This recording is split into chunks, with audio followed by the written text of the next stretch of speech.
Hi, this is Sai Kiran Ram here. ప్రజల కోసం ప్రశ్నించే గొంతునై. Please like, share and subscribe VVD News Channel Nandyal.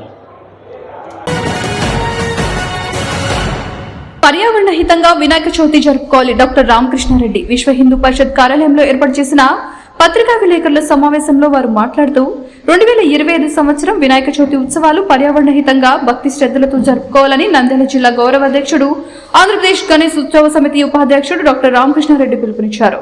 రాష్ట్ర కార్యనిర్వాహక సభ్యుడు నంద్యాల జిల్లా కార్యాధ్యక్షుడు బుగ్గన చంద్రమౌళీశ్వరరెడ్డి గారు మాట్లాడుతూ ఈ సంవత్సరం రాష్ట్రంలో కొత్తగా ఆంధ్రప్రదేశ్ గణేష్ ఉత్సవ కమిటీ ఏర్పడింది. దానికి అనుబంధంగా జిల్లా కమిటీ, తాలూకా కమిటీలు, మండల కమిటీలు, గ్రామ కమిటీలు ఒకదానికొకటి అనుసంధానించబడి ఈ సంవత్సరం వినాయక చవితిని ఎటువంటి సమస్యలు, ఆటంకాలు లేకుండా తగిన జాగ్రత్తలతో ప్రశాంతంగా జరుపుకోవాలని చెప్పారు.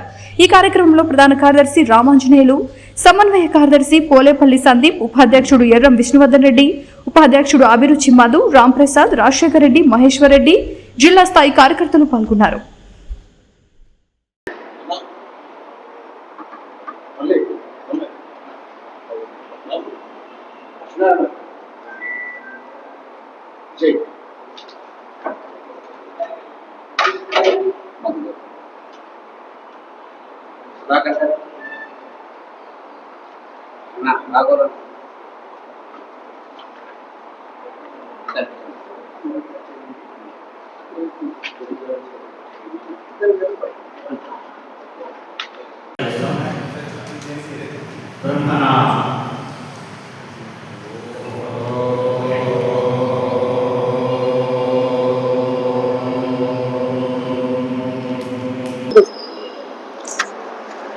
అందరికీ జై శ్రీరామ్, జై గణేష. 2025 సంవత్సరం వినాయక చవితి ఉత్సవాలకు సంబంధించి ఈసారి మన రాష్ట్రంలో వచ్చిన మార్పు ఏమంటే, మనకు రాష్ట్ర స్థాయిలో ఒక కమిటీ ఏర్పడింది. రాష్ట్రానికి అనుబంధంగా జిల్లాలు, జిల్లాలకు అనుబంధంగా తాలూకాలు, తాలూకాలకు అనుబంధంగా మండలాలు, ఈ విధంగా రాష్ట్ర స్థాయిలో ఎక్కడ వినాయక చవితి ఉత్సవాలు ఏ సమస్య వచ్చినా ఆ స్థాయిలో పరిష్కరించడానికి మనకు కొత్త కమిటీ ఏర్పడింది. ఆ కమిటీ ఆధ్వర్యంలో మన గౌరవనీయులు ముఖ్యమంత్రి గారిని, అలాగే హోమ్ మినిస్టర్ గారిని, చీఫ్ సెక్రటరీ గారిని, డీజీపీ గారిని కలిసి ఈసారి హిందూ సమాజం షరతులు, ఆన్లైన్ రిజిస్ట్రేషన్లు, క్యూఆర్ కోడ్లు, జీపీఎస్ సర్వేలు ఇవన్నీ ఏం లేకుండా సింగిల్ విండో విధానం ద్వారా ఎక్కడైతే మనం విగ్రహాన్ని ప్రతిష్ఠించుకుంటున్నామో వాటి వివరాలు, ఏ రోజు నిమజ్జనం, సాంస్కృతిక కార్యక్రమాలు, విగ్రహం ఎత్తు, వీటి వివరాలతో సింగిల్ విండో ద్వారా సంబంధిత డిపార్ట్మెంట్లకు ఒకసారి సబ్మిట్ చేస్తే వినాయక చవితి కార్యక్రమం సజావుగా జరుపుకోవచ్చు. నంద్యాల జిల్లాలో ఉన్న వినాయక భక్తులందరికీ, మండప నిర్వాహకులందరికీ జిల్లా తరఫున మనం హామీ ఇస్తున్నాం. ఏదైనా సమస్యలు వచ్చే జిల్లా ఉంది, జిల్లాకు సమస్యలు వచ్చే మనకు రాష్ట్రం సిద్ధంగా ఉంది.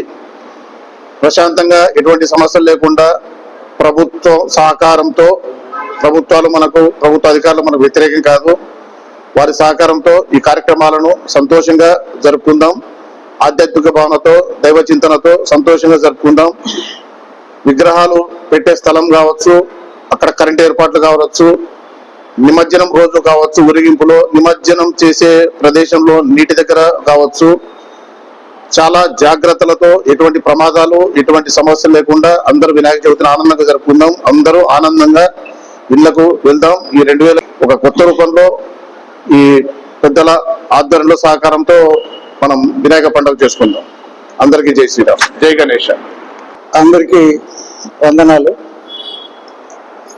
గణేష ఉత్సవ సందర్భంగా ఈ నెల 7వ తేదీ నుంచి గణేష్ ఉత్సవాలు స్టార్ట్ అవుతాయి. ఆ రోజు నుంచి 31వ తేదీ వరకు ఉత్సవాలు జరుపుకుని 31వ తేదీన నిమజ్జనానికి 3 రకాల ప్లేస్లు అంటున్నారు. కానీ ప్రధానంగా మనం చెరువుకట్లో నిమజ్జనం చేయటం జరుగుతుంది. అయితే ఈ సందర్భంగా కొన్ని సూచనలు స్టేట్ నుంచి రావటం జరిగింది. వాటిని తప్పనిసరిగా ఫాలో కావాల్సిందిగా మండప నిర్వాహకులందరినీ కోరుతున్నా. అందరూ కూడా రాత్రిపూట, ఉదయం రాత్రి మండపంలో సామూహికంగా హారతి ఇవ్వాలి అన్నటువంటిది ఒకటి. అదేవిధంగా మండపం దగ్గర భజనలు, సంకీర్తనలు, హరికథలు, కోలాట్లు ధార్మిక సాంస్కృతిక కార్యక్రమాలు ఏర్పాటు చేయాలి. అలాగే మండపాల వద్ద 24 గంటలు కార్యకర్తలు జాగ్రత్తగా ఉండవలసినటువంటి అవసరం ఉంది. అలాగే ప్లాస్టిక్ అలంకరణలు మానుకోవాలి. ప్లాస్టిక్ వస్తువులతోటి అలంకరించేటువంటి పరిస్థితి నుంచి మనం బయటకు రావాల్సినటువంటి అవసరం ఉంది. అలాగే కుటుంబంలోనే అందరూ కూడా ఈ ఉత్సవాల్లో పాల్గొనేటట్టుగా చేయాలి. ఆ తర్వాత వాహనాన్ని మనం ఏ రూట్ అయితే ఇచ్చామో ఆ రూట్లోనే నడుపుతూ వాటి వెంట భజన మరియు సంకీర్తనం చేస్తూ మంచి భక్తిభావంతో వెళ్ళవలసినటువంటి అవసరం ఉంది. అలాగే ఈ నిమజ్జనం రోజున కానీ మండపాల దగ్గర కానీ మత్తు పానీయాలు సేవించి అక్కడికి వెళ్ళకూడదు అన్నటువంటి నియమాన్ని కూడా మనం పాటించవలసినటువంటి అవసరం ఉంది. అలాగే ఎవరైనా పిల్లల్ని తీసుకెళ్ళినట్లయితే పిల్లల జేబులో తల్లిదండ్రుల యొక్క ఫోన్ నెంబర్లను జేబులో ఉంచి మనం పిల్లల్ని తీసుకెళ్లాల్సినటువంటి అవసరం ఉంటుంది. అదేవిధంగా మండపాల దగ్గర అశ్లీల వేషాలు, నృత్యాలు, గీతాలు ఇట్లాంటివి చేయకుండా జాగ్రత్త పడాల్సినటువంటి అవసరం ఉంది. ఈ గణేష మహోత్సవం కులమతాలని అతీతంగా సమరసతోటి జరుపుకోవాలి అన్నటువంటి సూచనలు కూడా ఇవ్వడం జరిగింది. ప్రధానంగా ప్లాస్టిక్ వస్తువులని వాడడాన్ని నిషేధించాలి అన్నటువంటి ఉద్దేశంతో కార్యక్రమం నిర్వహించాలని కోరుకుంటున్నారు. కాబట్టి మండపాల నిర్వాహకులు ఈ సూచనలు గమనిస్తూ మనం గణేష్ ఉత్సవాన్ని ఘనంగా నంద్యాల జిల్లాలో జరుపుకోవాలని చెప్పేసి కోరుతున్నాం. వివిడి న్యూస్ టీవీని తక్షణమే సబ్స్క్రైబ్ చేసుకోండి. నోటిఫికేషన్ కోసం బెల్ ఐకాన్ క్లిక్ చేయండి. మరిన్ని అప్డేట్స్ కోసం ప్రతి ఒక్క కుటుంబానికి ఉచిత ప్రకటనలు వచ్చే విధంగా మీకోసం మీ ముందుకు వివిడి న్యూస్ టీవీని ఏపీ ఫైబర్ నందు 99వ ఛానల్ మరియు యూట్యూబ్ నందు వీక్షించెదరు.